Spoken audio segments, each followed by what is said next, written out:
هجرت کردند و سرزمین شام رفتند با فلسطینی که دو روز میگن در اون گرفتن نه آب بود نه آبادانی بود نه یکم خلیل نه بسیار بودن در اونجا مسکن کردن جای کردن در اونجا یک سر زیرناه حنیف حضرت ابراهیم گفتند پروردگارا برای من یک فرزند صالح نصیب کردم و من یک فرزند نصیب کردم که وی صالح باشد خداترس و باتقوا باشد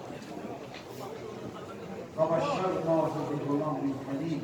خداوند میگوید در قرآن در عوض دعای حضرت ابراهیم برای او یک فرزند صالح، یک غلام صالح، یک فرزند. اکنون ببینید برادران عزیز،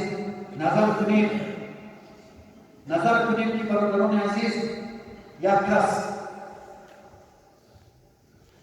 سینش بر جایی برسد، پیر شود، ناامید شود، اگر در بعد از این انتظاری خدا صاحب فرزند شود، در پشتانش چگونه فرزند دوست می‌دارد.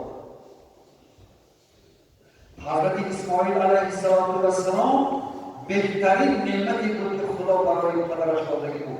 بهترین مالش بود حضرت اسماعیل.